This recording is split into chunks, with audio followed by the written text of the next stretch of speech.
Hi guys, in this tutorial I will show you how to make a cool glitchy shake effect in After Effects. If you want more of shake tutorials, make sure to check them on the channel. Also you can get AM Film Shakes pack from the link in the description. Let's begin. First let's create a new adjustment layer.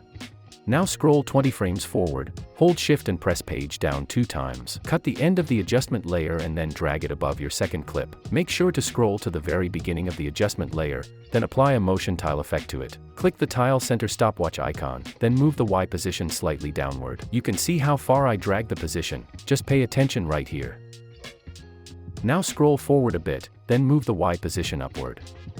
Scroll forward again, and move the Y position downward.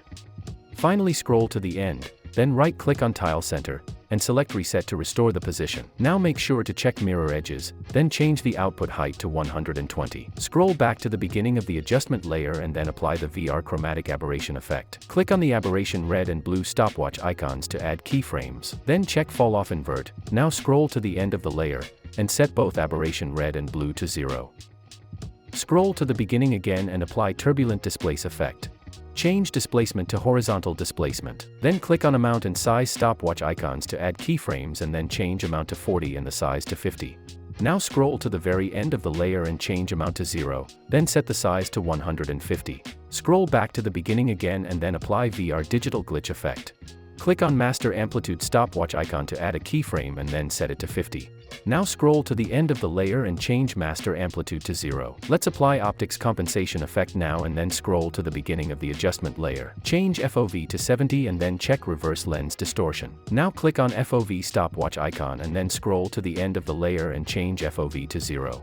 Go back to the beginning of the layer and apply the last effect, Directional Blur. Set blur length to 50 and then click on stopwatch icon to add a keyframe, then scroll to the middle of the layer and change blurriness to 0. Now press U on your keyboard to reveal all keyframes, then select only the turbulent displace keyframes and press F9 to ease them, then go to Graph Editor, right-click here and select Edit Speed Graph and make a smooth curve like mine. Let's now close Graph Editor and also hide all keyframes by pressing U on the keyboard. Then make sure to enable motion blur on the adjustment layer and we can check the shake effect. Hope this video was helpful. Thanks for watching and like the video please.